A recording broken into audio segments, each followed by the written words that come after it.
Mereka bukan hanya geng. Mereka bukan sekadar penyelundup atau pembunuh bayaran. Mereka adalah warisan yang hidup di antara reruntuhan peradaban. Lahir dari kemiskinan, dibesarkan oleh korupsi, dan dilindungi oleh ketakutan. Dari tepian Teluk Meksiko, nama Kartel del Golfo menjelma menjadi legenda gelap. Kerajaan tanpa mahkota yang bertahan hampir seabad lamanya. Mereka menulis sejarahnya dengan darah, mengukir kekuasaan lewat rasa takut, dan meninggalkan generasi yang tumbuh di bawah bayangan mereka. Kini, meski raja-raja mereka telah mati, bayangan Gulf masih berjalan di setiap jalan sempit Reynosa dan Matamoros. Sebab dalam dunia kartel, kematian bukan akhir. Itu hanyalah bab berikutnya dari sebuah warisan berdarah.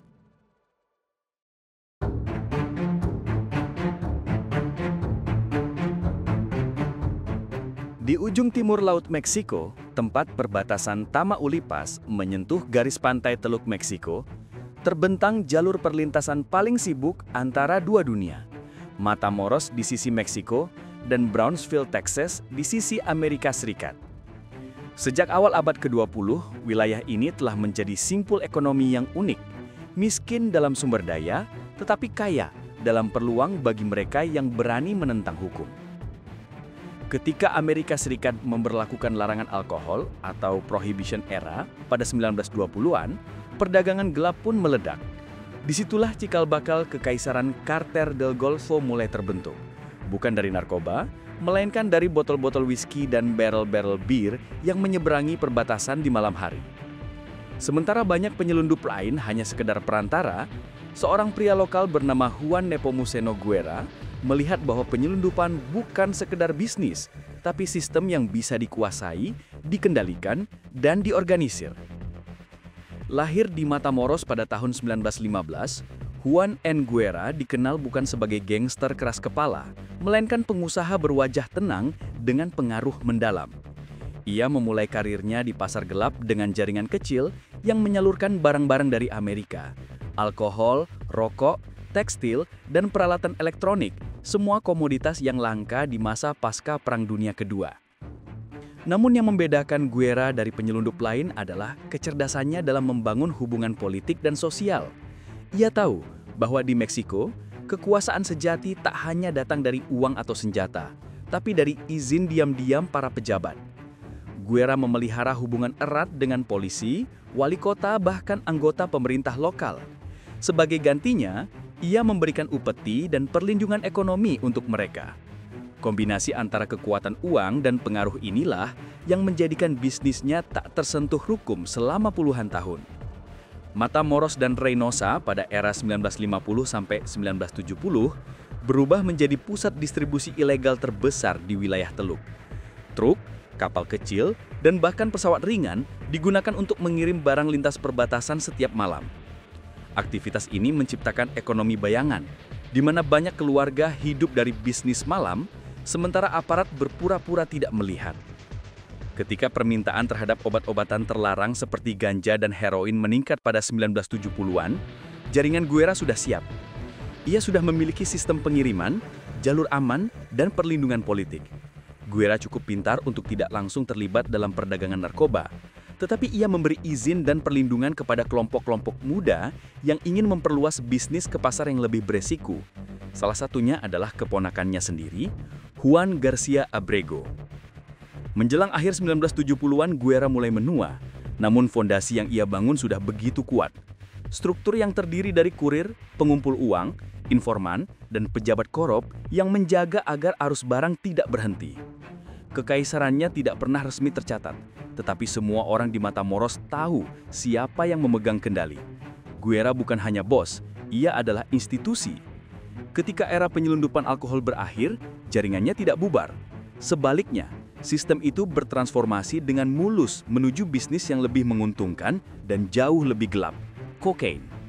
Dan orang yang akan membawa warisan Guerra ke level yang tak terbayangkan adalah pewarisnya, Juan Garcia Abrego, tokoh yang kelak mengubah Kartel del Golfo menjadi korporasi kriminal internasional.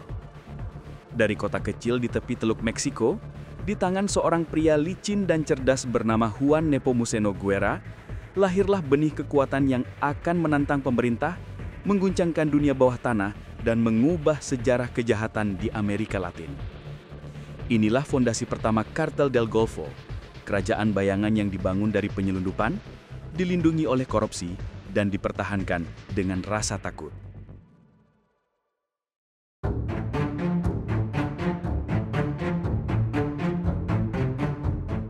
Ketika tahun 1990-an tiba, generasi lama Kartel del Golfo mulai memudar.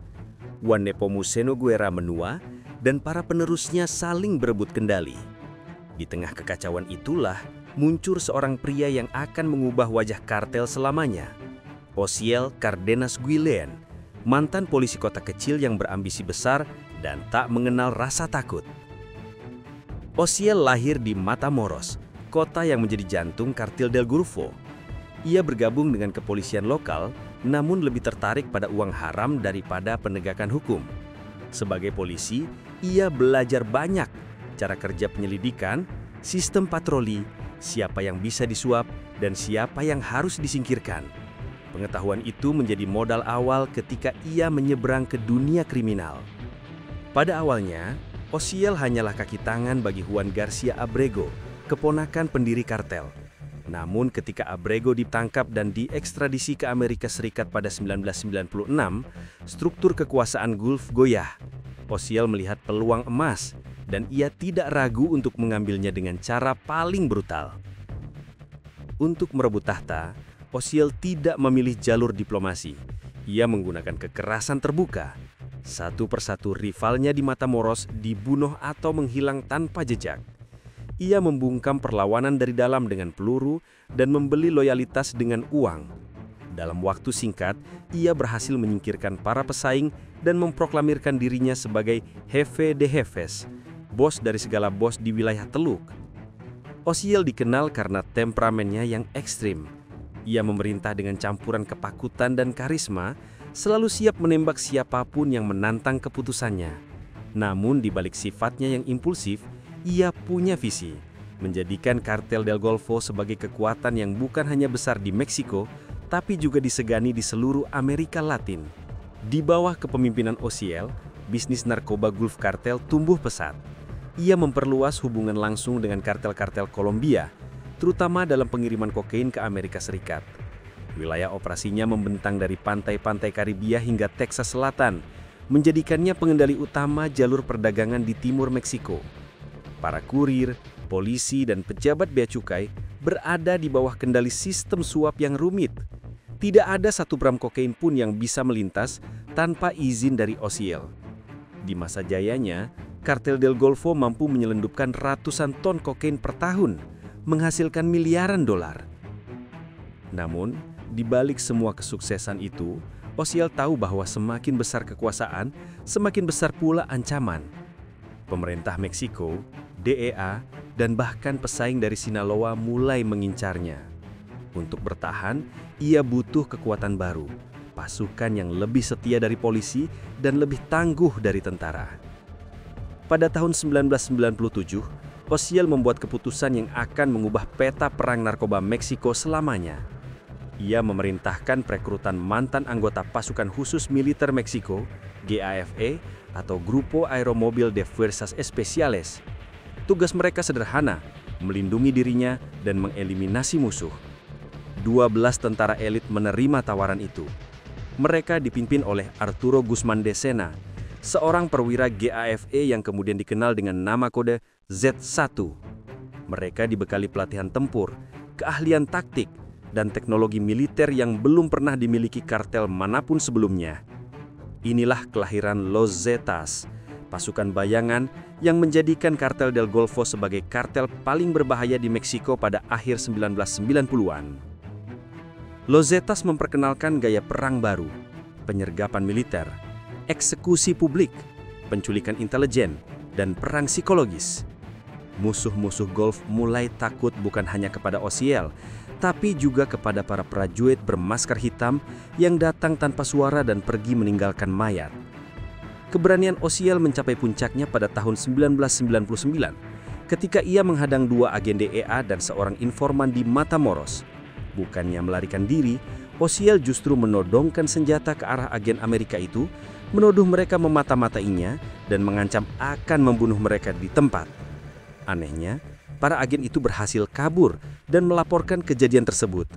Insiden itu menjadikan Osiel musuh prioritas tinggi bagi pemerintah Amerika Serikat. Beberapa tahun kemudian, setelah operasi besar-besaran antara militer Meksiko dan DEA, Osiel akhirnya ditangkap pada 2003. Namun meski berada di penjara, kekuasaannya tidak langsung berakhir. Dari balik jeruji, ia masih mengatur bisnis kartel dan memerintahkan pembunuhan terhadap musuh-musuhnya. Ia baru diekstradisi ke Amerika Serikat pada 2007, di mana akhirnya dijatuhi hukuman 25 tahun penjara. Osiel Cardenas Guillen meninggalkan warisan yang kompleks. Ia mengubah kartel Del Golfo dari jaringan penyelundup menjadi organisasi paramiliter penuh struktur. Namun keputusannya merekrut Los Zetas juga menjadi benih kehancuran bagi kartel yang ia bangun. Pasukan yang dulu melindunginya akan segera berbalik arah, menuntut kekuasaan sendiri, dan melahirkan salah satu babak paling brutal dalam sejarah Meksiko. Di bawah Osiel, kartel Del Golfo menjadi legenda, bukan karena kekayaan, tapi karena teror. Ia menguasai dengan darah, membungkam dengan peluru, dan meninggalkan jejak yang tak akan pernah dihapus dari peta kekerasan Meksiko.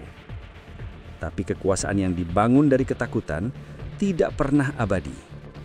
Dari bayangan Osiel, lahir monster baru yang segera akan menggigit tangan tuannya sendiri, Los Zetas.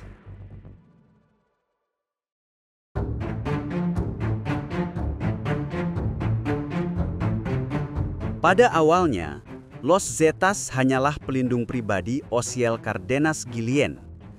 Mereka dibentuk bukan untuk berkuasa, melainkan untuk melindungi dan menegakkan perintah sang bos. Namun, seperti halnya setiap makhluk buas yang diberi terlalu banyak kebebasan, mereka tumbuh melampaui tuannya, menjadi kekuatan yang bahkan kartel Del Golfo sendiri tak lagi mampu kendalikan. Sekitar tahun 1997-1998, Osiel mulai merekrut para prajurit terbaik dari GAFE, atau Grupo Aeromóvil de Fuerzas Especiales, unit elit militer Meksiko yang dilatih oleh AS dan Israel untuk memerangi kartel narkoba. Ironisnya, pasukan yang awalnya dilatih untuk menghancurkan para pengedar malah menjadi pengawal mereka. Dipimpin oleh Arturo Guzmán de Sena alias Z1, para mantan tentara ini membawa sesuatu yang belum pernah ada di dunia kartel. Disiplin militer, taktik pertempuran kota, dan jaringan intelijen tingkat tinggi. Mereka beroperasi seperti unit komando, bukan geng jalanan. Di bawah bayangan malam, mereka melakukan penyergapan, penculikan, eksekusi, dan sabotase dengan presisi yang menakutkan. Setiap operasi dijalankan seolah sedang dalam misi perang. Dalam waktu singkat, Los Zetas menjadikan kartel Del Golfo sebagai kartel paling terorganisir dan mematikan di Meksiko. Namun seiring waktu, garis antara pelindung dan penguasa mulai kabur. Los Zetas tidak lagi sekedar menunggu perintah dari bos-bos Gulf. Mereka mulai mengatur wilayah sendiri, memungut pajak keamanan dari bisnis lokal, dan menjalankan operasi independen.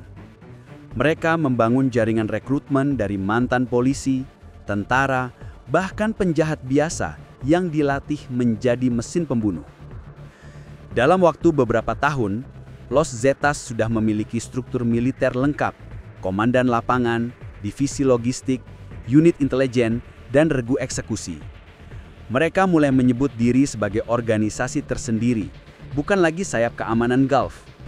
Setiap kota di Tamaulipas, Veracruz, dan Nuevo León memiliki zona Z, daerah di mana siapapun tunduk pada aturan mereka. Bagi masyarakat, Los Zetas adalah simbol ketakutan baru. Mereka tidak hanya menjual narkoba, tapi juga menculik, memeras, dan membantai tanpa pandang bulu. Gaya kekerasan mereka berbeda, lebih ekstrim, lebih teatrikal, dan penuh pesan teror. mayat digantung di jembatan, kepala dipajang di jalan, dan pesan-pesan ancaman ditulis dengan darah. Ketika Osial akhirnya ditangkap pada tahun 2003, keseimbangan antara Gulf dan Zetas goyah.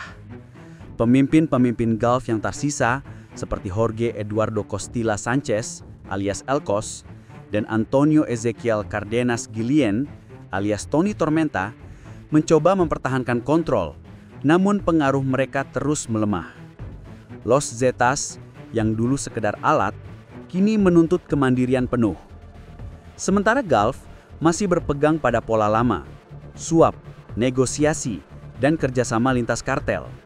Los Zetas memilih teror total sebagai bahasa kekuasaan. Mereka tidak lagi peduli pada aliansi, yang mereka cari hanyalah dominasi. Ketegangan internal mencapai puncaknya antara tahun 2009-2010, ketika pertempuran pertama antara kedua faksi pecah di kota Reynosa dan Matamoros.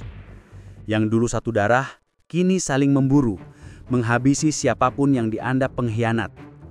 Pertempuran itu bukan sekedar perebutan wilayah, tapi perang ideologi antara organisasi tua yang bermain politik melawan pasukan baru yang mengandalkan kekerasan mutlak. Tahun 2010 menandai pecahnya perang saudara Gulf Zetas, salah satu konflik paling brutal dalam sejarah kartel Meksiko. Dari Nuevo Leon hingga Tamaulipas, jalanan dipenuhi mayat. Ledakan, baku tembak, dan pembunuhan massal menjadi pemandangan harian.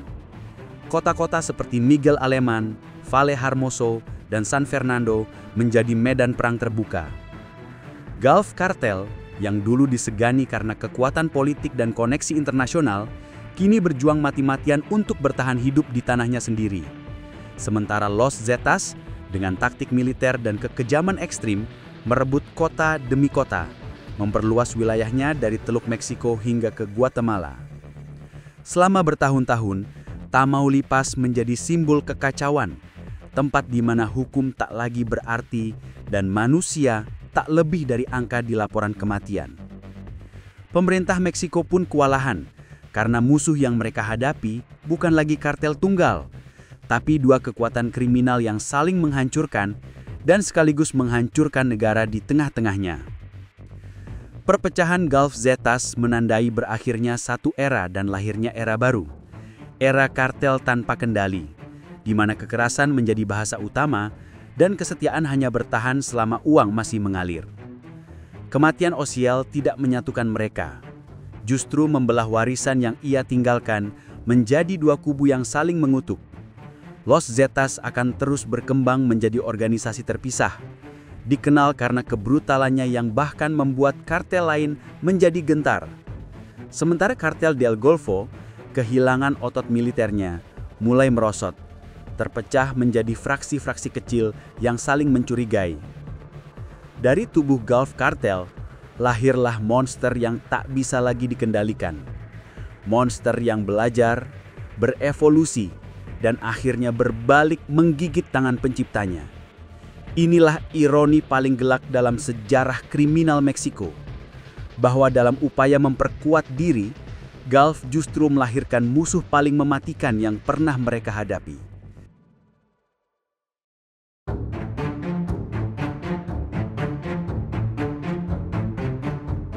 Ketika aliansi antara kartel Del Golfo dan Los Zetas runtuh, Tamaulipas, tanah kelahiran Gulf, berubah menjadi medan perang.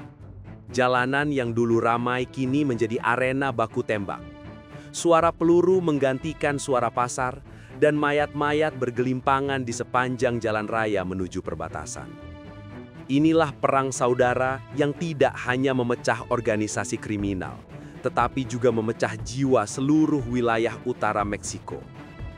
Sejak penangkapan Osial Cardenas Guillén pada tahun 2003 dan ekstradisinya ke Amerika Serikat 4 tahun kemudian, kekuasaan Gulf mulai rapuh. Tanpa pemimpin tunggal, organisasi itu terpecah menjadi faksi-faksi kecil yang masing-masing ingin mengklaim tahta Teluk. Sementara mereka sibuk saling mencurigai, Los Zetas yang dulu menjadi sayap militernya bergerak cepat merebut wilayah demi wilayah.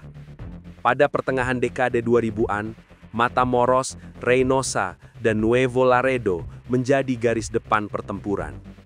Di setiap kota, satu faksi Gulf mengklaim kendali dan satu unit Zetas berusaha merebutnya kembali.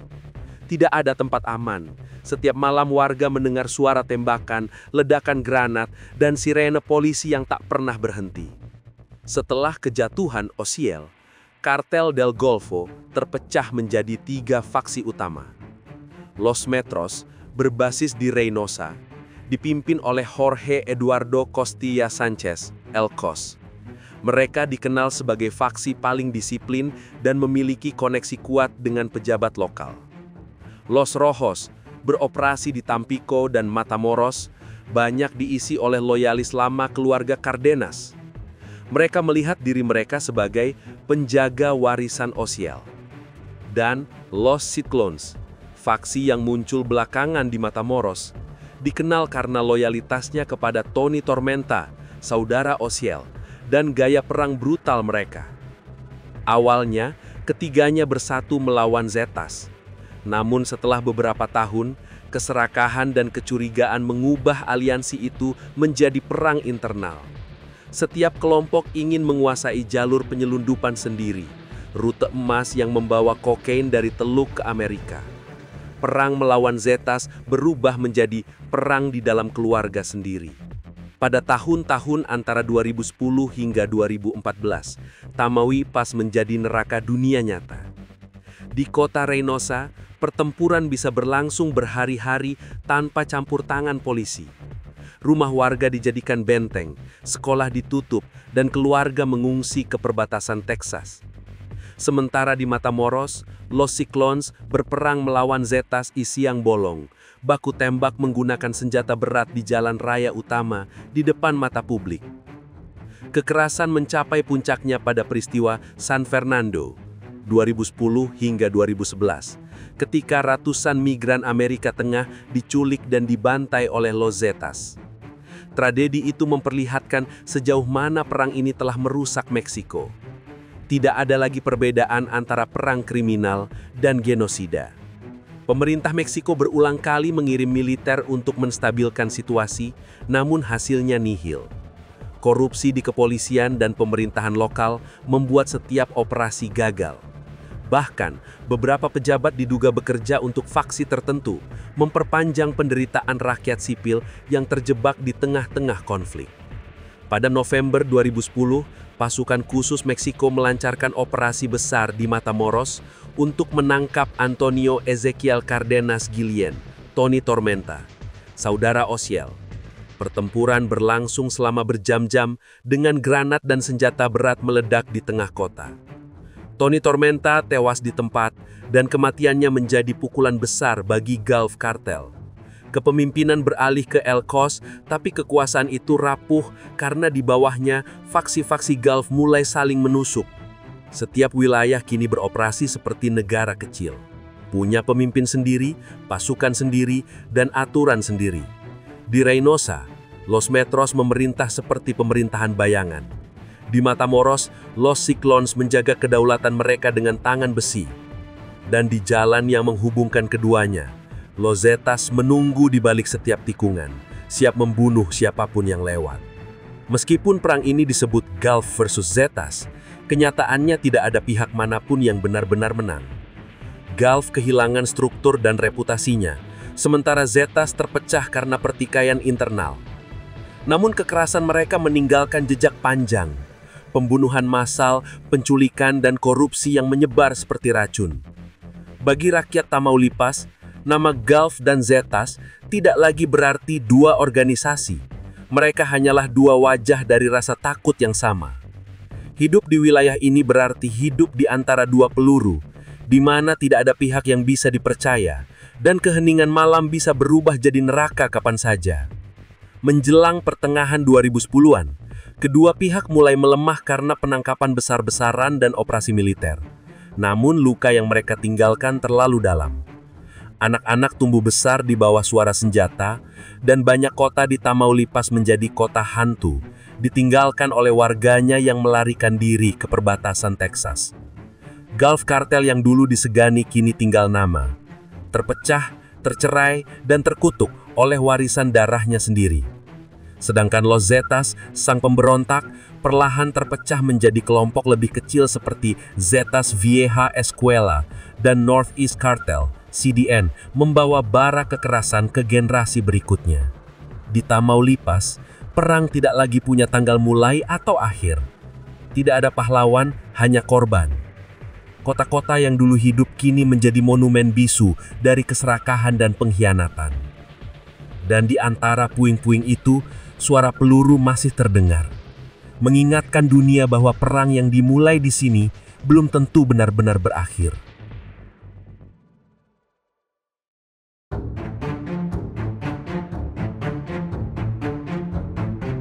Waktu telah memakan semua raja. Osiel dipenjara, Tony Tormenta tewas, Elcos ditangkap, dan Los Zetas, musuh bebuyutan mereka, terpecah menjadi abu. Namun di Meksiko, satu hal selalu benar. Setiap kali sebuah kartel tampak mati, selalu ada seseorang yang siap menghidupkannya kembali. Setelah gelombang operasi militer besar-besaran antara 2012 hingga 2016, banyak yang mengira kartel Del Golfo atau CDG telah tamat. Pemerintah menangkap puluhan pimpinan utama, dan media memberitakan kejatuhannya seolah sudah pasti. Namun di lapangan, cerita berbeda. Faksi-faksi kecil Gulf tetap bertahan, menyusup ke bisnis lokal, dan menjaga hidup struktur lama dengan wajah baru. Mereka tidak lagi beroperasi dengan gaya flamboyan seperti era Osiel. Tidak ada parade konvoy bersenjata atau pesta mewah. Sebaliknya, Gulf belajar dari masa lalu, bergerak diam-diam, menyamar di antara masyarakat, dan memanfaatkan ketakutan yang masih hidup di ingatan rakyat Tamaulipas. Dua nama mulai muncul dari bayang-bayang: Komandante Panilo dan El Primito. Mereka bukan tokoh besar seperti Osiel, tapi pemimpin era baru, adaptif, licin, dan tak segan menggunakan kekerasan ekstrim bila perlu. Komandante Panilo, Jose Alfredo Cardenas Martinez, adalah keponakan Osiel Cardenas. Ia mencoba menghidupkan kembali darah Cardenas dalam struktur Gulf, membangun loyalitas di Matamoros, dan mengklaim diri sebagai pewaris sah dinasti Teluk. Namun kekuasaannya sering digoyang oleh perang internal dengan faksi lain yang merasa lebih berhak atas wilayah. El Primito, di sisi lain, muncul sebagai wajah muda Gulf yang lebih modern. Ia menjaga hubungan dengan kelompok di Reynosa dan memperluas pengaruhnya lewat jaringan logistik, pencucian uang, dan penyelundupan bahan bakar, bukan hanya narkotika. Di bawahnya, Gulf mulai terlihat seperti korporasi kriminal daripada geng perang klasik. Kedua tokoh ini mewakili arah baru organisasi, bukan lagi dominasi penuh, tapi kontrol lewat infiltrasi, koneksi, dan ketakutan.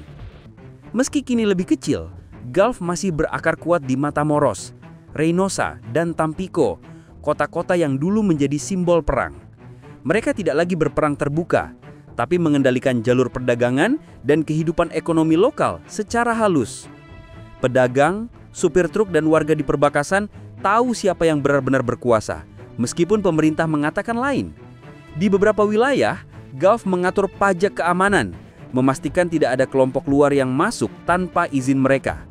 Bahkan, pengiriman migran dan bahan bakar ilegal kini jadi bagian dari bisnis utama mereka, menggantikan sebagian perdagangan narkoba yang terlalu beresiko. Namun, kekuasaan ini tidak stabil.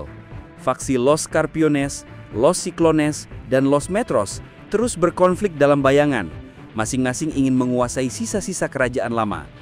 Sementara itu, Kartel del Noreste atau CDN, sisa pecahan Zetas, masih berusaha merebut wilayah timur laut, menjaga api lama tetap menyala. Kini, Kartel del Golfo bukan lagi monster besar yang menakutkan seluruh Meksiko. Mereka telah berubah bentuk, dari singa buas menjadi ular yang bersembunyi di rumput. Lebih licik, lebih hati-hati, tapi tetap mematikan. Mereka masih punya jaringan intelijen lokal, koneksi di kepolisian, dan akses ke jalur penyelundupan yang sudah berumur puluhan tahun. Bahkan ketika tentara menyapu bersih satu kota, struktur Gulf muncul lagi beberapa bulan kemudian, seolah tanah Tamaulipas sendiri menolak untuk bebas darinya. Setiap dekade, dunia kriminal Meksiko melahirkan penguasa baru. Tapi Kartel del Golfo berbeda. Mereka tidak pernah benar-benar hilang, hanya bertransformasi. Dari kerajaan terbuka menjadi bayangan yang hidup di balik layar. Dari perang frontal menjadi kendali diam-diam. Bagi banyak orang di utara Meksiko, Gulf bukan sekedar organisasi.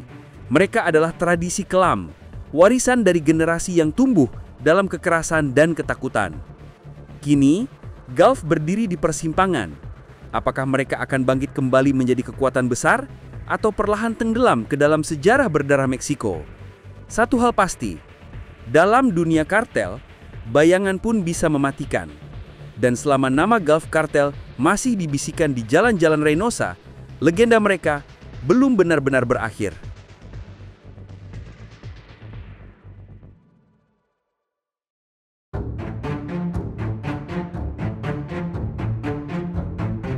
Warisan Kartel del Golfo tidak hanya tertulis dalam catatan kejahatan, tetapi juga dalam jiwa dan ingatan kolektif masyarakat Tamaulipas.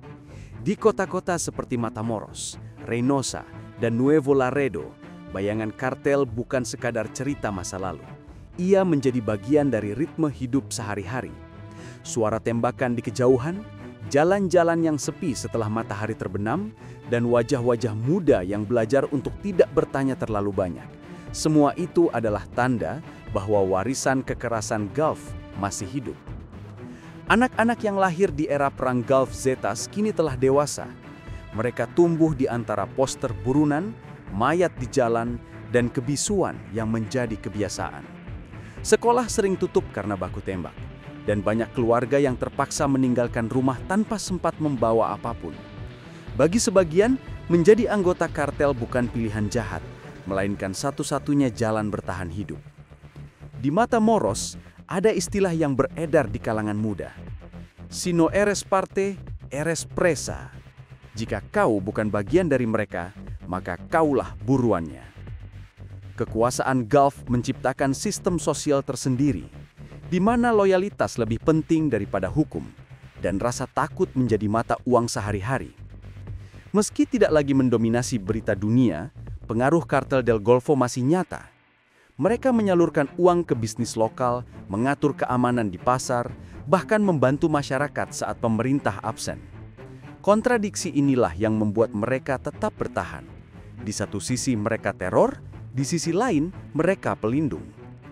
Beberapa keluarga di Reynosa masih menerima bantuan dari kelompok yang mengaku orang Gulf, makanan, obat, atau uang sekolah. Namun semua itu datang dengan harga, diam, dan kesetiaan.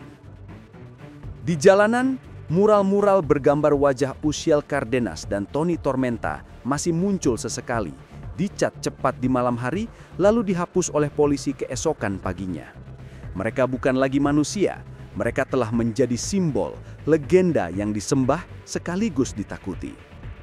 Konflik antara Gulf dan sisa-sisa Los Zetas, kini dikenal sebagai Kartel del Noreste, belum sepenuhnya berakhir. Pertempuran terus terjadi di pedesaan Tamaulipas dan Nuevo Leon, meski dalam skala yang lebih kecil. Di balik senjata-senjata baru dan teknologi modern, perang itu tetap sama, perebutan jalur, harga diri, dan warisan. Setiap kali satu pemimpin tewas, dua nama baru muncul. Setiap kali kota dibersihkan, kekuasaan kembali terbentuk dalam bentuk lain. Inilah siklus yang membuat Meksiko Utara tampak seperti tanah yang dikutuk untuk terus mengulangi sejarahnya sendiri. Hari ini, Kartel del Golfo tidak lagi berdiri di puncak piramida kejahatan seperti dulu, namun mereka tetap memiliki aura mistis di dunia bawah tanah. Mereka adalah keluarga lama, kelompok yang mewakili asal-usul dari seluruh jaringan perdagangan gelap modern di Meksiko.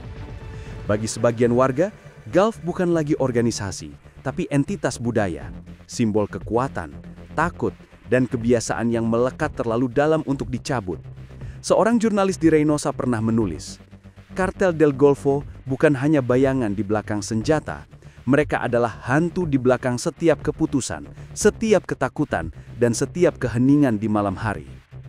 Dari tahun 1930-an hingga kini, Gulf telah melewati segala hal, penyelundupan alkohol, perang kokain, pertempuran melawan Zetas, hingga perpecahan internal yang berdarah.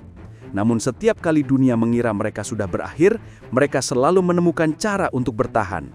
Mungkin karena mereka bukan sekadar kartel, Mereka adalah produk dari sejarah Meksiko itu sendiri, tempat di mana kemiskinan, korupsi, dan kekuasaan bersekongkol untuk melahirkan monster yang tak bisa dimusnahkan. Dan selama ada perbatasan, uang, dan manusia yang putus asa, bayangan Gulf akan selalu berjalan di antara kita. Tidak terlihat, tidak terucap, tapi selalu ada, menunggu saatnya untuk bangkit lagi. Inilah kisah tentang Kartel del Golfo, organisasi yang membangun imperium di atas darah, kehilangan segalanya karena keserakahan, dan masih berjuang di tengah reruntuhan kekuasaan. Mereka bukan sekadar kartel pertama di Meksiko. Mereka adalah akar dari kekerasan modern yang masih menghantui negeri itu hingga hari ini.